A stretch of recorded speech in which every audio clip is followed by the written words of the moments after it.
igreja. Sei que muitos, na hora do culto, pega copinho, coloca aí no saquinho aí atrás, onde coloca o envelope das contribuições.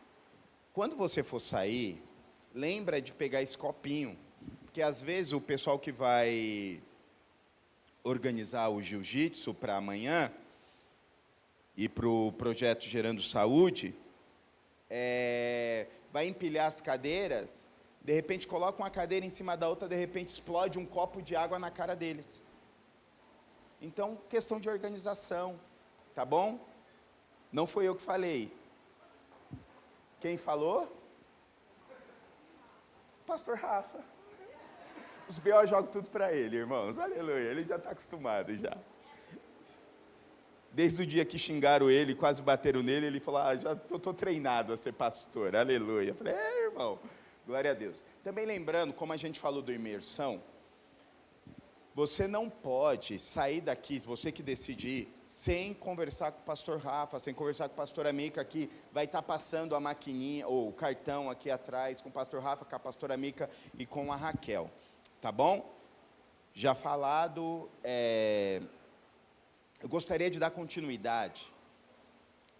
Lembra que eu parei a pregação de domingo, quando nós iríamos começar a falar de Efésios capítulo 2, do versículo 1 ao versículo 10, e relembrando e recapitulando rapidamente aquilo que nós falamos semana passada, a respeito da doutrina dos apóstolos.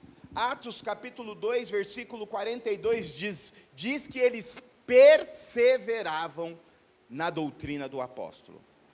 Um outro texto diz que eles perseveravam na doutrina, e a doutrina era Jesus, a pedra angular. Falamos o que é a pedra angular. A pedra angular era aquilo que dava totalmente sustentabilidade para uma construção. Ou seja, a minha vida e a sua vida, fora da pedra angular que se chama Jesus Cristo, não vai para lugar nenhum. Pastor, não vai, meu irmão. Esta semana eu estava aqui, sexta-feira, eu e o presbítero Rafa, chegou um amigo nosso, né, falando, a filha dele faz balé, e eu já tenho tentado evangelizar ele há algum tempo. Aí ele veio no Muro das Lamentações, eu perguntei, e aí, meu irmão, como está a sua vida? Deixa eu ver se ele está aqui, né, de repente ele está aqui, eu estou falando mal dele. Não estou falando mal, estou falando que é o evangelho. Como está a sua vida? Você não tem noção, agora isso e aquilo. Eu falei, meu irmão, sabe qual é o problema da sua vida? Que a sua vida está fora do eixo, a sua vida está fora da pedra angular, a sua vida está fora de Cristo. E enquanto a sua vida não estiver em Jesus, desculpa, quem já viu cachorro correndo atrás do rabo? É a mesma coisa. A minha vida e a sua vida sem Jesus é igual o cachorro correndo atrás do rabo. Então, o que Jesus quer? Que eu e você, a cada dia que passe, estejamos cada dia mais fundamentado na doutrina dos apóstolos. Que eu e você saiamos daquele modo midiático, aquele modo que é simplesmente o evangelho da prosperidade, o evangelho de tudo é bom. Não, o evangelho tem batalha, o evangelho tem luta. O próprio Jesus, a própria pedra angular disse, no mundo tereis aflições, mas tende bom ânimo, eu venci o mundo. Ou seja, quando eu e você entendemos o que é o fundamento dos apóstolos, falei aqui dos eventos que nós fazemos, falei aqui dos projetos que nós fazemos, mas tudo isso, sem Jesus, não é nada. Jiu-jitsu sem Jesus não é nada. Por exemplo, cadê a Debbie? Está ali, ó, uma bênção de Deus. Sabe por onde ela chegou na igreja há quantos anos atrás, Debbie? 5? 7, Jesus, é verdade, a Lele e a Joyce era bebê. Chegou pelo jiu-jitsu. Hoje está aqui, é uma ministra do altar, dança, é uma bênção, vai se casar, em nome de Jesus, aleluia, glória a Deus. É milagres, porque tudo o que nós fizemos, tudo o que nós propagamos, é por intermédio dos fundamentos do apóstolo e de Jesus Cristo. E dando continuidade, Efésios traz a realidade de quem nós somos, a realidade do que a pedra angular faz nas nossas vidas, porque muitas vezes nós estamos na geração coach, que acha que nós somos a última bolacha do pacote, andamos de nariz empinado, achando que somos melhores. Posso te dizer uma verdade? Tudo, falei aqui também, quando você vai estudar, pesquisar o que significa tudo, no hebraico, no aramaico, no caramaico, no isso e aquilo, sabe o que significa tudo? Quem estava aqui semana passada vai saber, tudo significa tudo, e tudo que nós fizermos, sem Jesus Cristo, tudo que nós fizermos sem estar na pedra angular, é nada. E tudo o que tem de bom na sua vida, não tem a ver com você. Tudo o que tem de bom na sua vida, tem a ver com Jesus Cristo. E eu gostaria que nós abríssemos Efésios, a carta do apóstolo Paulo à igreja de Éfeso, capítulo 2. Efésios capítulo 2, nós vamos ler do versículo 1 ao versículo 10. E vamos decorrer um pouco daquilo que Jesus fez e daquilo que Jesus nos tirou e daquilo que Jesus ainda quer fazer nas nossas vidas, amém? Se você não abriu, abra aí em nome de Jesus. Somos da geração que gosta de Bíblia, somos da geração que gosta de ver o papel, nós somos da geração que... nós falávamos aqui, abre em qualquer lugar, faça uma cara de espiritual. Não, vamos treinar a manusear a Bíblia, porque a Bíblia é a palavra de Deus, amém? Efésios capítulo 2, a partir do versículo 1, diz assim: vocês estavam mortos em suas transgressões e pecados. O que Romanos diz? Todos pecaram e destituídos estão da glória de Deus. Acabei de dar uma aula de hebraico, aramaico, tadamaico, tudo maico, que diz que todos é todos, ou seja, eu pequei, você pecou, a humanidade pecou, e conforme o texto de Efésios diz que nós estávamos mortos nas nossas transgressões e pecado. No versículo 2, nos quais costumávamos a viver, quando seguíamos a presente ordem deste mundo, e o príncipe do poder do ar, o espírito que agora estava atuando nos que vivem na desobediência. O espírito atua nos filhos da desobediência. Pega isso no seu espírito.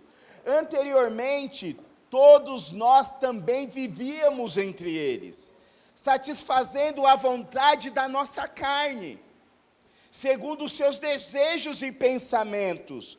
Como os outros, éramos por natureza merecedores da ira. Repete comigo, eu era merecedor da ira de Deus. Todavia, contudo, Deus, versículo 4, todavia, Deus que é rico em misericórdia, fala assim, rico em misericórdia, pelo grande amor com que nos amou, Deus deu-nos vida, juntamente com Cristo. Deu-nos vida juntamente. Quem nos dá vida? Continuando, quando ainda estávamos mortos nas nossas transgressões, pela graça nós somos salvos. Deus nos ressuscitou com Cristo e com Ele nos fez assentar nos lugares celestiais em Cristo Jesus, para mostrarmos na era que não há de vir a incomparável riqueza da sua graça, demonstrada em sua bondade para conosco em Cristo Jesus. Pois vocês são salvos pela graça, por meio da fé, e isso não vem de vocês, é dom de Deus, não por obras para que ninguém se glorie, porque somos criação de Deus, realizada em Cristo Jesus, para fazermos as boas obras, a quais Deus preparou de antemão para que nós a praticássemos. Amém? Até aí, feche seus olhos por um instante. Obrigado, Jesus. Obrigado pelo teu amor, obrigado por tudo aquilo que o Senhor fez, obrigado por tudo aquilo que o Senhor era, obrigado por tudo aquilo que o Senhor tem realizado no nosso meio.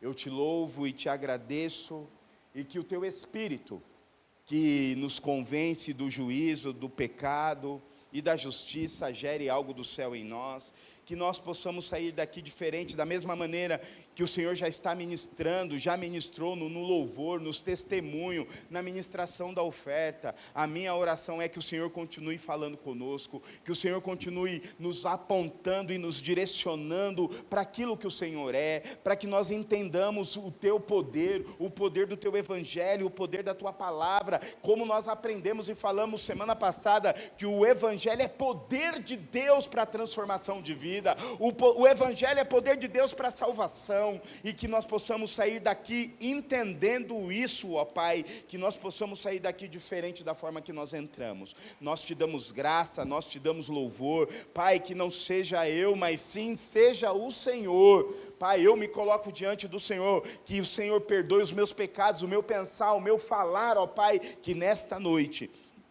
eu possa ser canal de bênção para este tempo, para esta casa, em nome de Jesus, amém, aleluia e glória a Deus. Eu ia passar rapidamente por este texto, mas porém, todavia, contudo, como não deu tempo, eu gostaria de parar um pouco mais e nós analisarmos um pouco do que o Evangelho, do que o poder de Deus fez na igreja de Éfeso.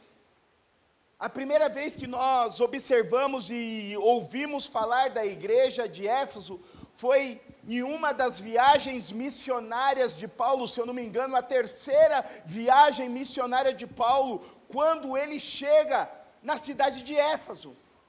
Isso está falando ali em Atos capítulo 19. E eu gostaria de falar um pouco de 3 versículos de Atos 19, quando Paulo chega para levar a palavra de Deus, o evangelho de Deus a esta cidade, o evangelho de Deus para este povo, o poder de Deus para esta nação. O texto de Atos capítulo 19, versículo 17, 18, 19 e 20, diz assim: quando isso se tornou conhecido de todos os judeus e os gregos que viviam em Éfeso, todos eles foram tomados de temor, e o nome do Senhor Jesus era engrandecido. Muitos do que creram viam e confessavam e declaravam abertamente suas más obras.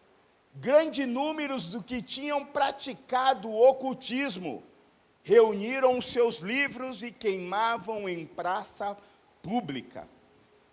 Calculando o valor total, este chegou a 50.000 dracmas. Dessa maneira, a palavra do Senhor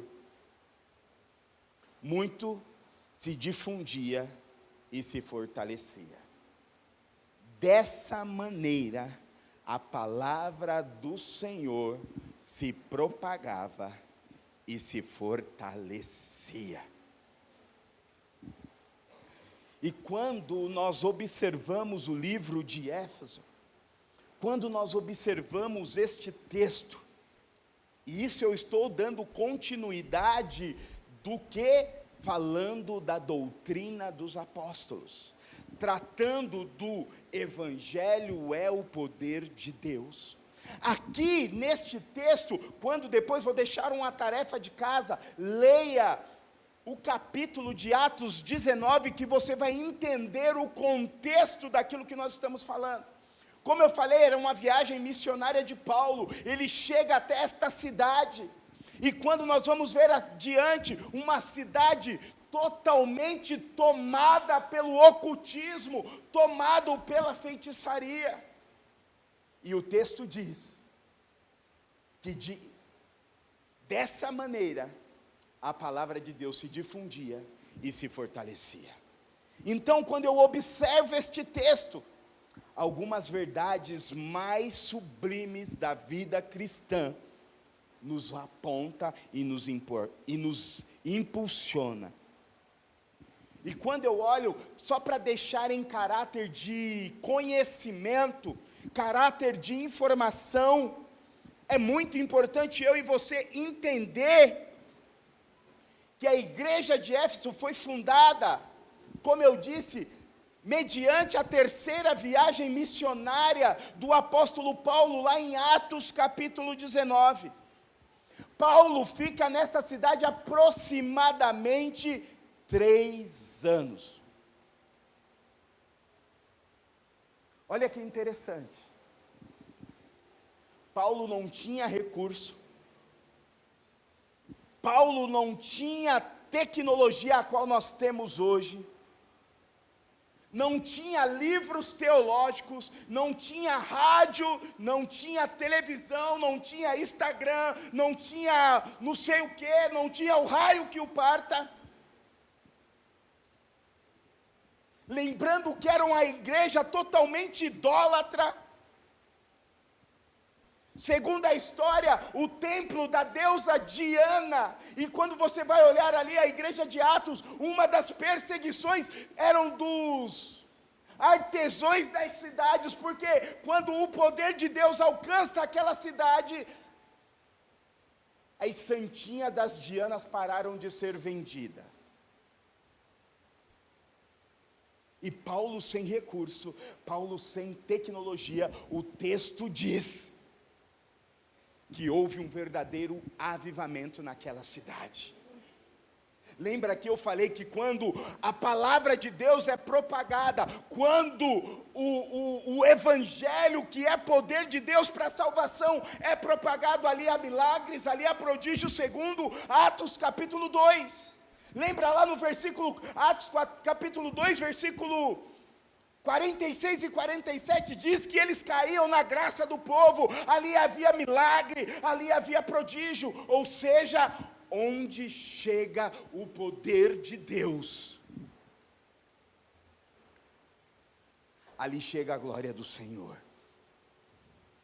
Como eu disse, uma cidade totalmente marcada pela idolatria, pelo ocultismo, mas Paulo em 3 anos, gera algo do céu naquele lugar. Lembra, eu disse, semana passada eu falei, conforme eles se convertiam, o que eles faziam? O texto diz que eles pegavam os livros, ou seja, pegava aquilo que era o fundamento da fé deles, e quando, olha meu irmão, tudo mediante a revelação de Cristo se torna nada. O seu dinheiro se torna nada, a sua intelectualidade se torna nada. O próprio Paulo diz em uma das suas cartas, comparando tudo aquilo que ele entendia, tudo aquilo que ele tinha de conhecimento e sabedoria, ele diz que é considerado a esterco. E o que é esterco naquele lugar? Cocô. Eu não estou dizendo que eu e você não precisamos estudar, eu não estou dizendo que eu e você não precisamos, então tá bom, vou viver só da fé, vou viver só de Jesus. Não, isso é idiotice. Mas o que o texto está nos dizendo, o que o texto está nos ensinando, é que nada, absolutamente nada, pode estar acima de Jesus Cristo. E uma coisa que este texto nos deixa claro: o poder de Deus, a palavra de Deus com certeza gerou algo do céu naquela cidade. E como a igreja de Éfeso a cidade de Éfeso era uma cidade estratégica, a partir do avivamento naquela cidade, Paulo começa a implantar o reino de Deus nas cidades circunvizinhas. Por isso que eu creio, por isso que eu oro, para que Deus gere um avivamento real e genuíno. Eu estava ali no meio de uma canção, eu estava ali, olha lá, a marca da minha testa suada estava ali, e eu estava orando, dizendo, está lá, está vendo? Está lá. E eu estava chorando e dizendo: Jesus, gera algo real e verdadeiro dentro do meu coração.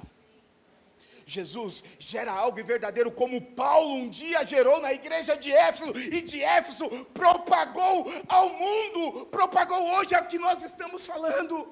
Meu irmão, eu entendo que o poder de Deus, eu entendo que o Evangelho quer gerar algo poderoso na minha vida, na sua vida, para que nós sejamos propagadores do poder de Deus aonde nós estivermos.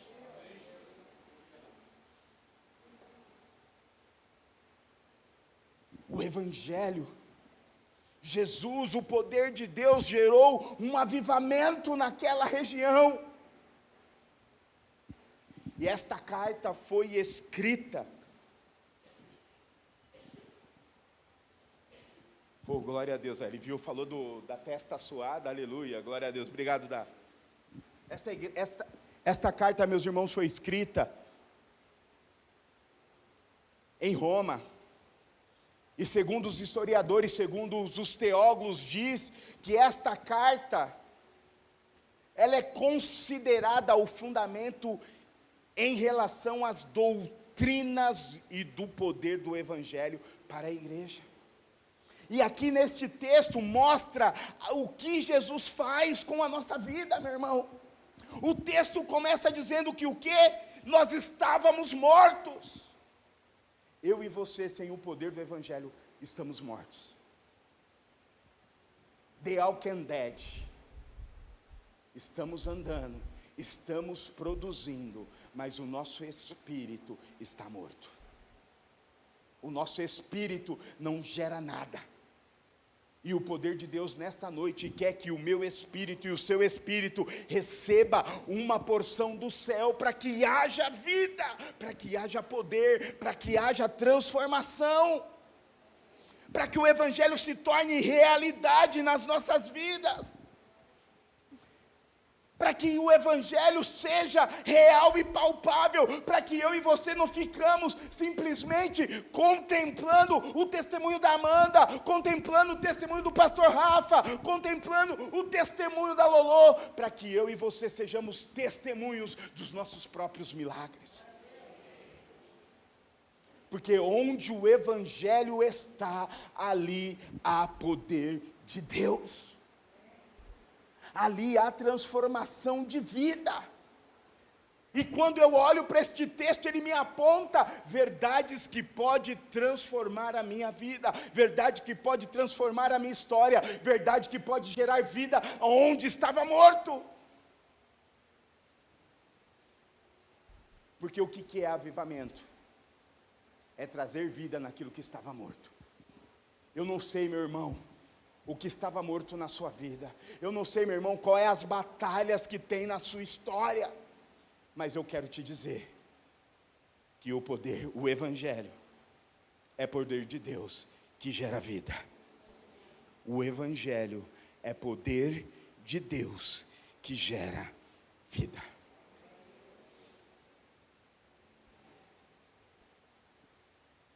Esta semana,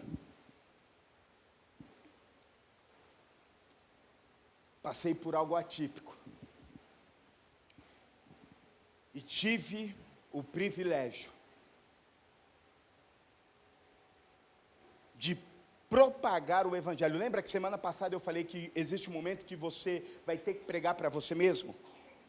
Lembra, meus irmãos? E esta semana foi uma semana que eu tive que pregar para mim mesmo. Sexta-feira agora, antes de ontem, entrei na Cato. Fui dispensado do meu emprego, trabalhava em um serviço público, comissionado, ou seja, mudou a chefia, mudou todo mundo. E duas coisas me marcaram, porque ali eu tive que trazer à memória aquilo que está esperança, que me dá esperança, e tive que liberar uma palavra de vida e trazer um ensinamento para o meu filho, porque eu estou gerando um homem de Deus, eu estou gerando homens que temam a Deus. Eu fui dar a notícia para o Benjamin, o Zac ficou sabendo só hoje. O Zac falou, glória a Deus, pai, você vai me levar para o futebol, glória a Deus, você vai cuidar de mim, glória a Deus. Eu falei, glória a Deus, tem que pagar as contas, meu irmão. Mas o Benjamin, ele tem uma sensibilidade diferente. Na hora que eu falei, Benjamin, na sexta-feira, estava arrumando ele, estava dando banho nele, aí eu falei, Benjamin, o papai foi dispensado do serviço. Ele falou, pai, você não vai mais trabalhar? Eu falei, não. Ele começou a chorar. Mas papai... E ali eu quis chorar, mas eu não podia, porque antes de eu falar com ele, eu já estava pregando para mim mesmo, Deus está no controle de tudo, o que eu falei hoje de manhã, o que eu aprendi em 2023, o que eu aprendi em 2022, que todas as coisas cooperam para o bem daqueles que amam a Deus. Aí eu falei, Jesus, tem que ser forte, tem que ser crente. Falei, bem, você confia em Deus? Aí ele chorou, confio, pai. Você crê que Deus cuida da nossa família? Eu creio, pai. Posso te ensinar algo? Fala, papai. Todas as coisas cooperam para o bem daqueles que amam a Deus. Aí ele olhou, outra coisa, a Bíblia diz que o justo não mendigará o pão. Você crê nisso, Benjamin? Eu creio. Ele falou, pai, eu agradeço a Jesus Cristo. E são nesses momentos que Deus está nos dando oportunidade de provar que nós somos crentes de verdade. É neste momento, no meio das batalhas, que nós vamos declarar, bem-aventurado é aqueles que creem. E a oportunidade que Deus está nos dando de viver e testemunhar o Evangelho. Eu declaro sobre mim mesmo que domingo que vem eu já venho com testemunho. Vou dar a oportunidade de vocês, né? Bem chamanais, né? Eu declaro sobre mim mesmo que semana que vem eu vou trazer um testemunho.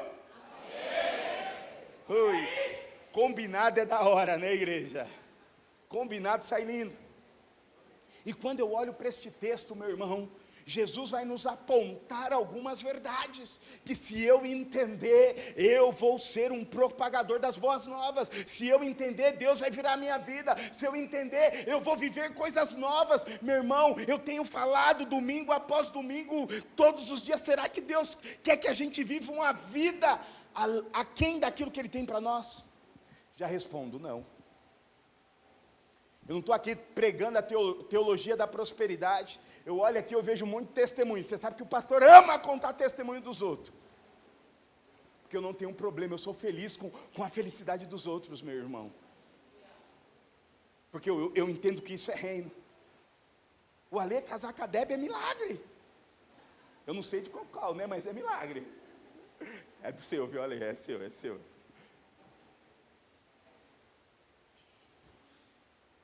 E quando eu olho, meus irmãos, Deus está nos dando uma oportunidade de viver o Evangelho de verdade. E eu olho para este texto, quando eu olho para o versículo 1 ao versículo 3, algo fica bem claro. O pecado e Satanás sempre vai trabalhar contra as nossas vidas. O que diz o texto? Eu vos ficou estando mortos em transgressões e pecado. Lembre, Romanos, todo pecado estão destituído da glória de Deus. O salário do pecado é a morte. Ali o texto diz que o diabo trabalha no filho da desobediência. E aí Deus está nos dando oportunidade de decidir o que vai influenciar a minha vida. Paulo está nos ensinando e nos apontando, meu irmão, não é uma religiosidade, uma religiosidade fanática não, mas quando nós observamos o texto e nós cremos que a Bíblia é a palavra de Deus, que o homem sem Jesus está escravo. Nós já fizemos algum tempos atrás, e se entrar lá na internet, tem aquela ceninha lá, um teatrinho, uma pessoa aprisionada nas correntes do medo, da dor, do pecado, da luxúria, da bebida, da droga. Eu gosto de dizer, você é crente, não pode nada. Eu não posso nada, eu posso tudo, eu decido o que eu quero. Aí eu falo, tenta parar de beber. Eu não consigo. E eu que sou escravo? Tenta parar de fumar maconha. Eu? Tenta parar de usar cocaína. Eu? Tenta parar de se prostituir. Eu não consigo.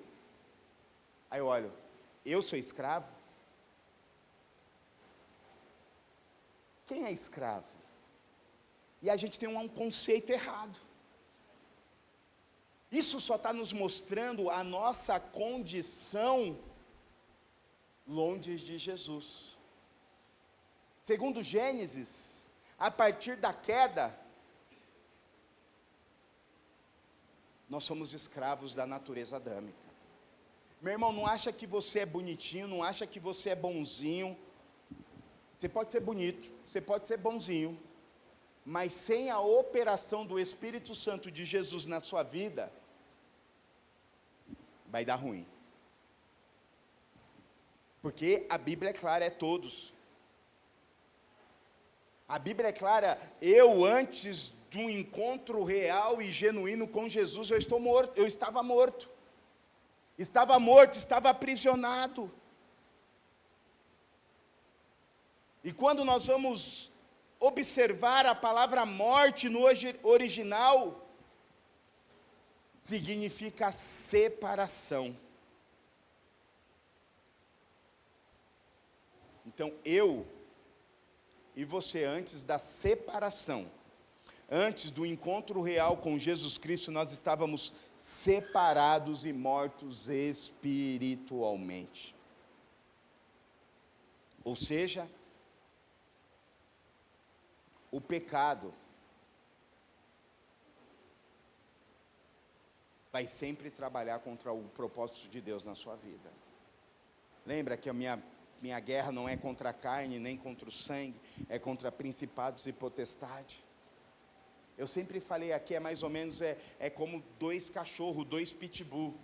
Um se chama carne e outro se chama espírito. Aquele que você alimentar mais, você vai ver o resultado. E meu irmão, não tem idade, não tem tamanho, não tem nada. O que vai definir o seu futuro, o que vai definir a sua história.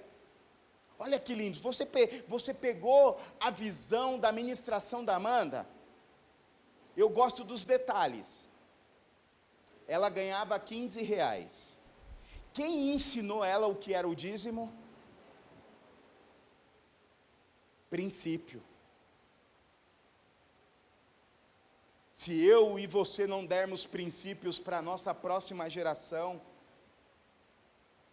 pais, gaste tempo com os seus filhos. Olha nos olhos dos seus filhos. Ministre a palavra para os seus filhos. Cansado? Nós estávamos aqui no encontro de casais, muito lindo, muito maravilhoso. E nós fizemos uma dinâmica, as coisas que te inspiram no seu parceiro. E a Pamela falou algo que fez algo queimar dentro do meu coração. Ela disse assim, o que me inspira é quando eu vejo você brincando com as nossas crianças. Lá em casa tem um mágico. Mágico Albert. Quer que eu fale? Só com a moedinha, meus irmãos. E a gente fica ali brincando, eu ensino princípios da palavra, eu libero um versículo e gasto tempo olhando nos olhos deles. Posso dizer a real? A escola, eu sou da época que a escola ajudava a educar o filho. Minha professora atacava apagador. Hoje, se ela fazer isso, era crime. Na época era da hora, ajudava a educar os filhos, meu irmão. Ninguém gritava com professora. Ninguém gritava com professora. Nenhum pai ia lá bater. O que você está fazendo com meu filho? Esses dias, essa semana, meu filho chegou, Benjamin. Não vou para a escola amanhã. Eu falei, por quê? Estou de castigo. Por que você está de castigo? Porque meu amigo quebrou o arquinho da minha amiga e me culpou. Aí eu falei, vou para a agenda. Aí fui para a agenda. E estava lá, ele pegou o arquinho, tal. Aí eu mandei a resposta. Falei, e aí ele falou, pai, mas eu tentei falar. E eles gostam de se expressar, deixa eu falar. Eu tentei falar, mas não deixaram eu falar e me colocaram de castigo. Falei, então tá, vamos analisar o fato. Quem tirou o arquinho da menina? Foi eu. Errou. Você vai lá e vai assumir o seu BO. Se tiver que pagar, você vai pagar. Como? Se vira. Vai trabalhar na pizzaria do seu avô. Vai pagar. Eu não vou para a escola. O quê? Você vai e vai resolver seu BO, meu filho. Se é outro, vai lá. Ei, professor, é porque você... Não, meu irmão, não vai pelo seu filho não. Sabe por quê? Seu filho é criança, ele mente. Ou só o meu que mente? Sai dessa ilusãozinha, meu filho, eu confio cegamente no meu filho. Vai você, vai ele, tudo para o inferno. É verdade, meu irmão.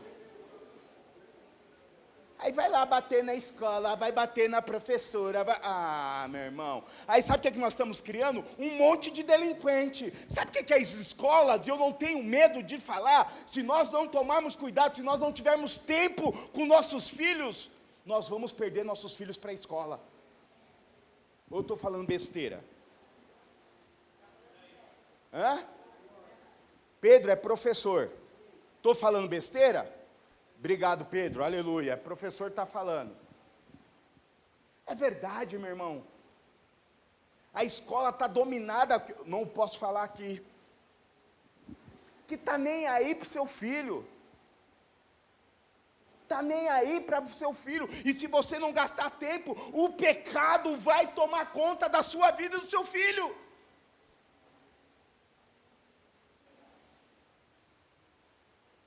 Porque o pecado vai contra a criação de Deus. Desculpa, meu irmão. Você vai olhar aí, você vê a degradação do homem, você vê a degradação da mulher. Tudo em nome do quê? Da modernidade. Não, meus filhos vai ser atrasado, mas vai ser de Deus. Aprendi com o pastor Rafa. Minha filha vai dormir, tem uma brusinha que aparece só isso daqui. Ela fala assim, papai, eu só posso usar para dormir, né? Falei, só para dormir. A Lorena, cuido dela, que nem ontem cheguei na festa, a Lorena toda maquiada. Falei, Lorena, o que é isso? Maquiada, pastor, minha mãe deixou. Falei, tá bom, ela deixou, vai lá e tira. Aí só vê ela com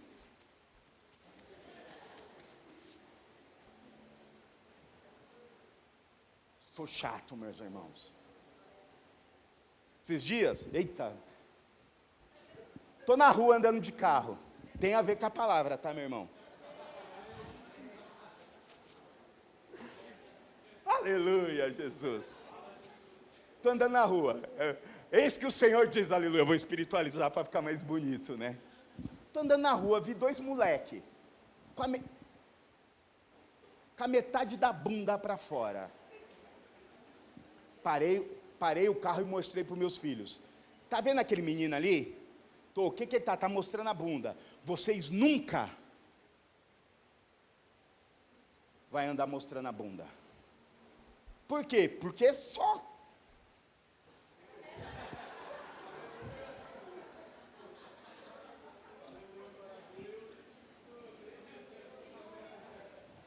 Sabe o que eu posso falar?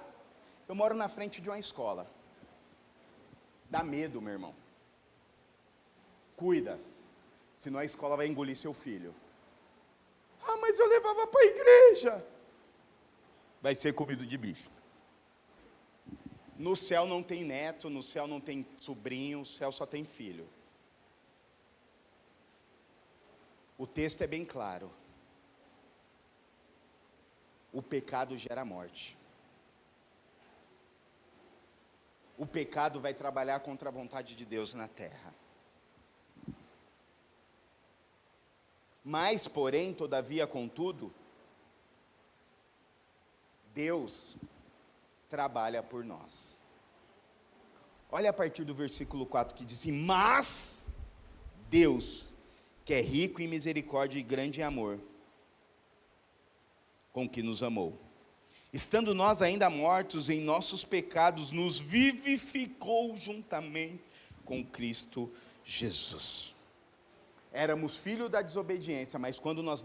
Lembra que eu falei, pela desobediência de um homem, um pecado entrou na terra, mas pela obediência de um homem, a vida entrou na terra. E quando nós obedecemos, naturalmente Deus gera vida em nós. Quando nós andamos, deixamos de viver uma vida de escravidão, quando deixamos de viver uma vida dominada pelo nosso eu, e a sociedade está nos impulsionando para o eu.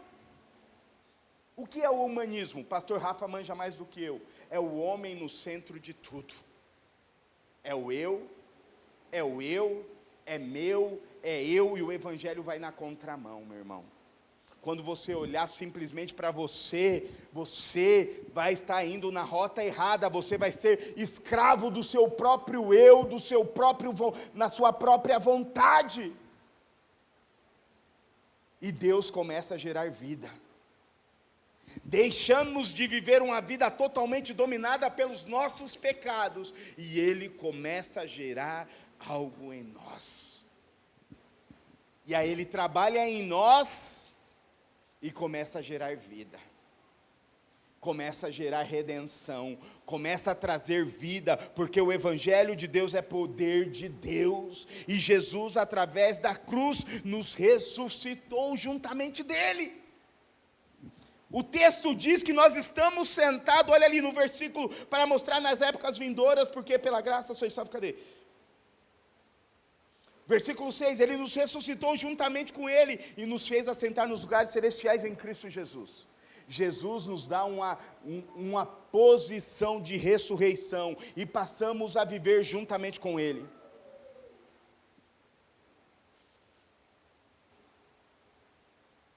E nos coloca na região celestiais em Cristo Jesus. E sabe quem só pode operar este milagre? Jesus Cristo. Não é a sua força de vontade, não é a sua sabedoria. E Ele nos salva, se você olhar lá no versículo 10, o que Ele diz? Que Ele nos salva para as obras. O pecado trabalha contra nós, Jesus trabalha a favor de nós, Jesus trabalha em nós, para que nós se tornamos trabalhadores dEle. Para que a gente ponha a mão do arado, e nós não somos, o texto é bem claro, nós não somos salvos pela obra, mas nós somos salvos para a obra de Deus. Para que Deus trabalhe através de nós, nós fomos criados para gerar a obra. Deus começou algo em mim, algo em você, e Ele quer fazer por intermédio dos seus filhos.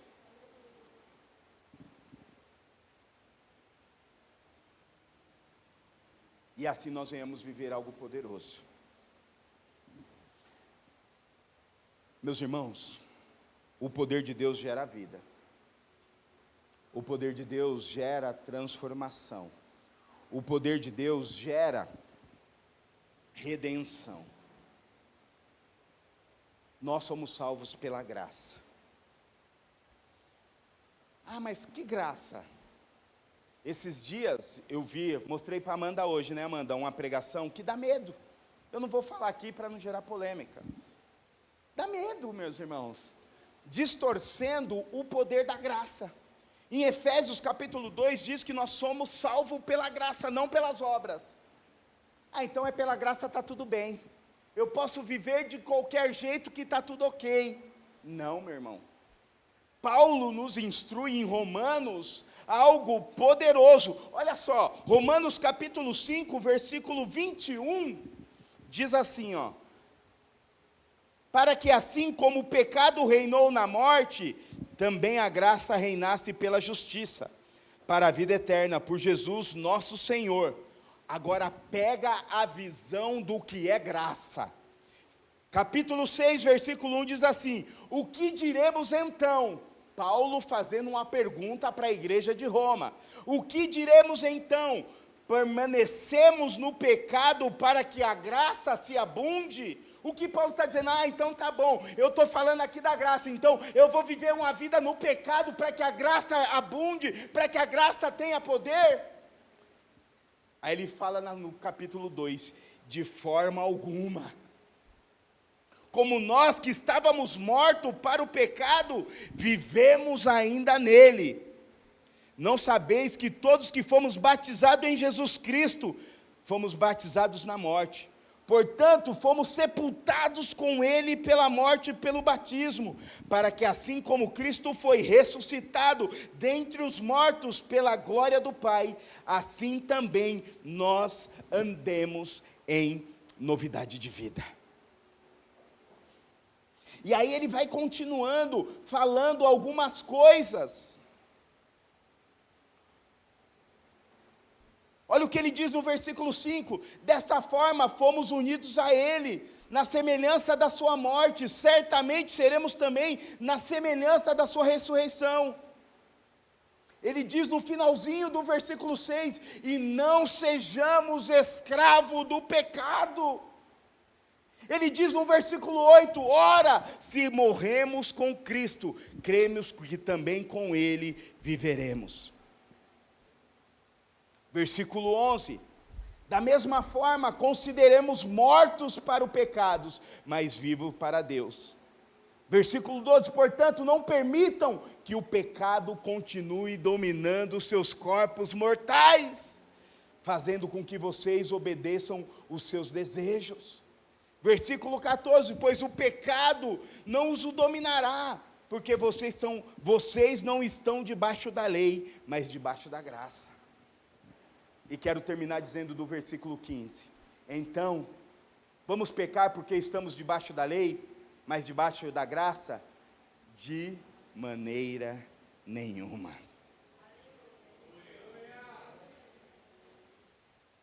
O poder de Deus nos leva a sair de uma vida de morte.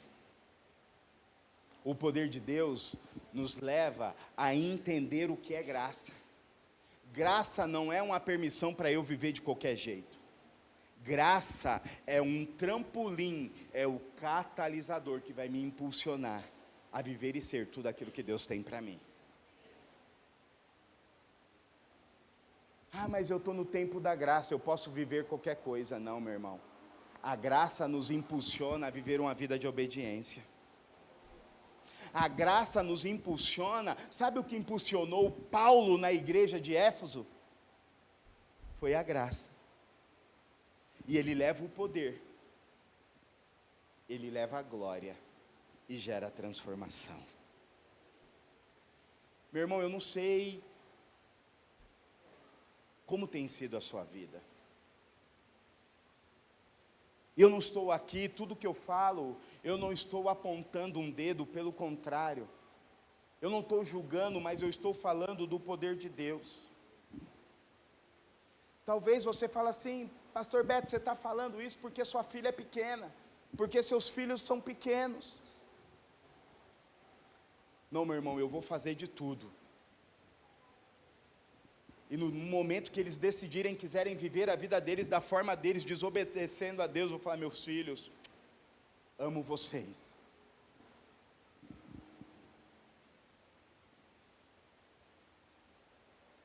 Mas Jesus diz isso. Quer viver do jeito de vocês? Beijo, porque aqui na minha casa, quem manda sou eu e sua mãe. Direto, os bichos é nervosinho. Falei, posso contar outra? Quem me dá um minuto aí, levanta a mão. 1, 2, 3, ixi, meia-noite acaba. Estava no aniversário esses dias. Falei, vamos embora. Aí se jogou no chão e começou a rolar, e eu só com cara de paisagem. Aí a Nath falou assim, meu Deus, como você consegue? Falei, estou treinado. Vou contar até 3, vocês vão entrar no carro agora. 1, 2, e os 3 entraram, a milhão no carro. Foram chorando até em casa. Eu só falei assim, quem manda aqui? É da hora ser pai por causa disso, né, irmão? Quem manda aqui? É o papai e a mamãe. Falei, então, vai dormir e fica quieto. Acabou.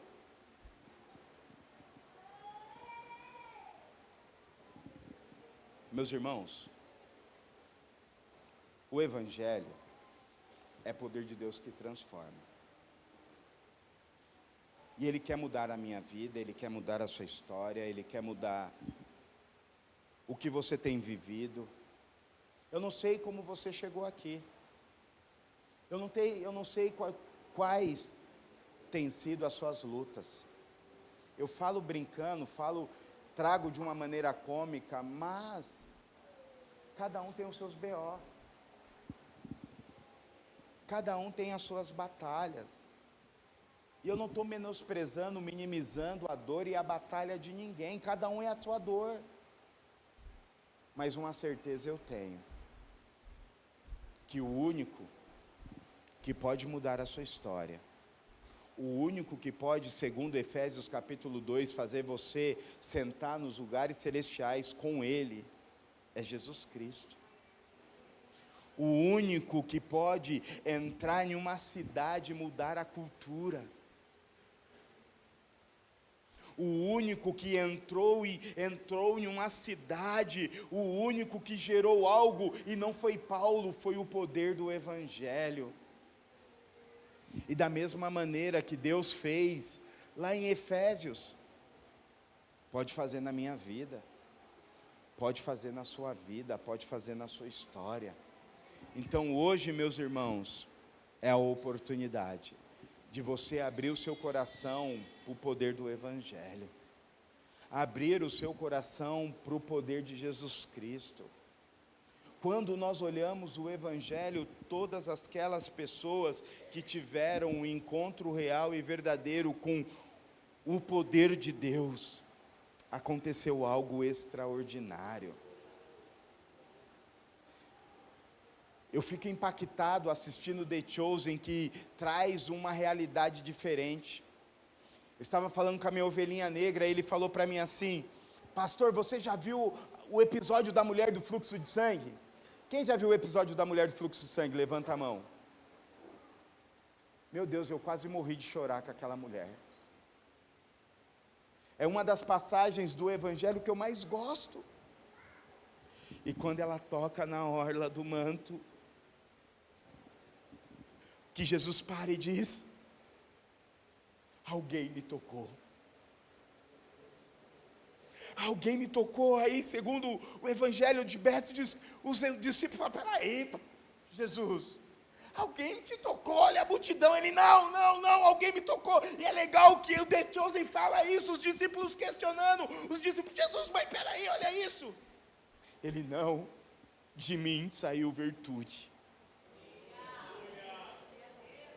De mim saiu poder, de mim saiu vida, de mim saiu algo que nunca saiu, ou não, já tinha saído.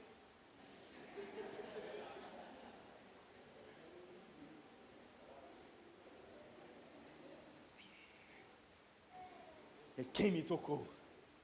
E a mulher no chão. Jesus, me perdoe, foi eu que te toquei. Ele estende a mão para aquela mulher e fala assim: os seus pecados estão perdoados.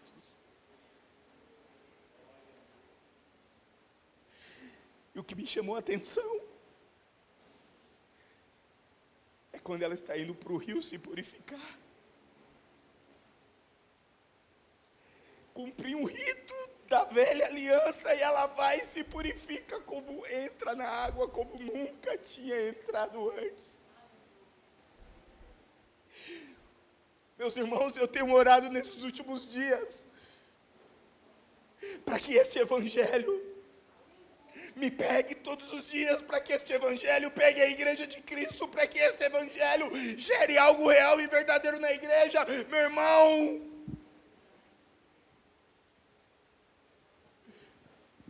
o evangelho é a resposta de Deus para o mundo. O evangelho é a resposta de Deus para a sua dor. O evangelho é a resposta de Deus para a sua batalha. Não procure no homem, não procure em cavalos, não procure em carruagens, procure nele. Porque ele pode suprir todas as suas dores, ele pode mudar a sua história, ele pode trazer o sorriso de novo, ele pode trazer a cura, ele pode trazer o milagre. Porque o evangelho é poder de Deus. Que este poder possa entrar na sua vida, para que da mesma maneira que este poder foi e visitou a tia Lolô no leito do hospital, possa te visitar nesta noite, possa te visitar nesta semana, te visitar neste mês, para que você viva o extraordinário de Deus. Esta é a minha oração, para que a igreja se levante debaixo do poder de Deus, que é a salvação. Se coloque de pé em nome de Jesus. Meus irmãos, o evangelho, Jesus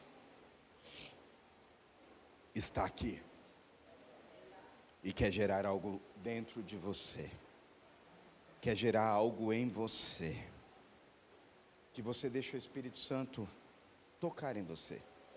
Eu não vou fazer apelo, a minha oração é que Deus possa te tocar. A minha oração é que você seja moldado e tocado pelo poder do Espírito. Feche os seus olhos. Jesus, a sua igreja está aqui. Jesus, conforme nós aprendemos, o evangelho chegou em Éfeso, ali houve cura, ali houve libertação, ali houve transformação. Eu oro, Jesus, para que algo aconteça nesta noite.